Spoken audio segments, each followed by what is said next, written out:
I'm gonna say it.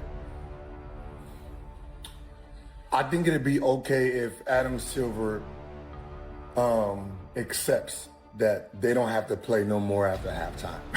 You just forfeit, right? You don't need to come back out there. There's no point, all right? There's no point in coming back after halftime. You down fucking 50 points in a game 6, okay? Just go to Magic City, order the Louisville lemon pepper wings, and then you just enjoy the Knicks do like a little 5-on-5 scrimmage on your court. Cause yeah, you don't need to play no more. Okay, we get it. We got it. Y'all the first team to playoff tank. Yeah, you playoff tanking, right? Like you missed it. You were supposed to tank like a month ago. You know, you don't do it in the playoff. You don't get nothing for this. You get laughed at. Damn, hey, this gotta be the first time in NBA history that they called the game off at half. 72-22 at the half, just call the game. Adam Silver just call the game. That's some. And you got the king of the South in that Michael Jackson, Jeezy in that 2 Chainz. And they all left 5 minutes into the game, because at the 5-minute mark in the first quarter, it was 49-12. It was over. Them niggas said, hey, you know what, just give them the money back, man. I know y'all ain't had fans like this, and just give out some Louisville pepper wings, some lemon pepper wings to everybody that came. Like, do something.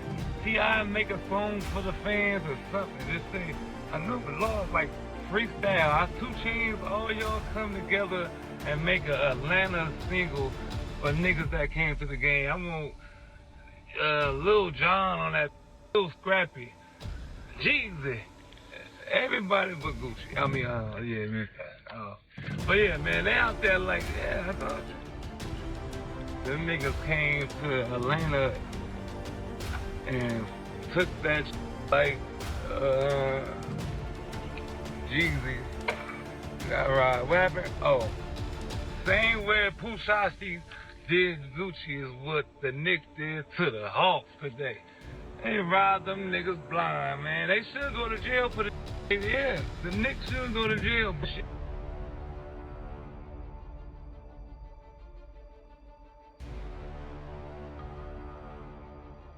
It's up there, and y'all paying y'all hard-on money, and you know we don't like to spend. And the fact that they did you like a Mike Tyson fight gone in the first 3 minutes, and you spent $200 on them tickets, $300, some more, and you bought a flight. That nigga was like, man, I'm about to go to Blue Flames after this.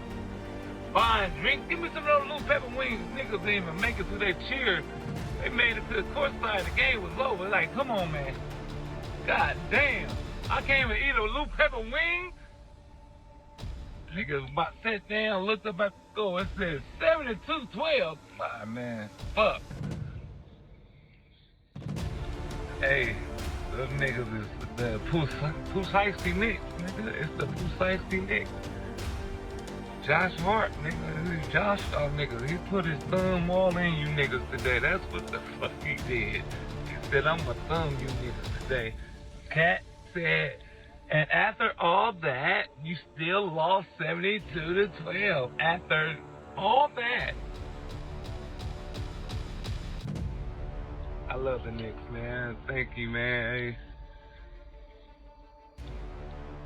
Steve Kerr rolling over in his grave right now, right? But you just let it happen to you, Kuminga. What the man? Bye. See y'all later. Let me break down what we just witnessed in this game. It was 9-5 when the Knicks flipped a switch. And from that point, they went on something like a 63-17 run, completely dominated the Atlanta Hawks in that first half. And honestly, the game was over before it really began. Now, before we get into the basketball, let's address what happened with Dyson Daniels and Mitch. That was a dirty play, plain and simple. And when you consider how much time Mitch has already lost to injuries throughout his career, you understand exactly why he reacted the way he did. Anyone in that same position would have felt the same way. I'll be the first to admit, I was critical of Jalen Brunson earlier in this series. I had questions about his shot selection and the way New York was running their offense. But what this team has done since then deserves real recognition. The adjustment has been straightforward but effective. The Knicks started using Karl-Anthony Towns at the top of the key as a passer and hub, and Atlanta has had absolutely no answer to anything that flows out of that action.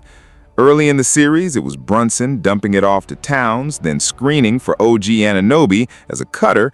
OG got multiple dunks off that same action, and the Knicks have kept layering variations on it ever since. Back cuts, curls, you name it. I watched Josh Hart curl off a screen for a layup from that exact same set while putting this together. The core adjustment, though, getting Brunson off the ball more.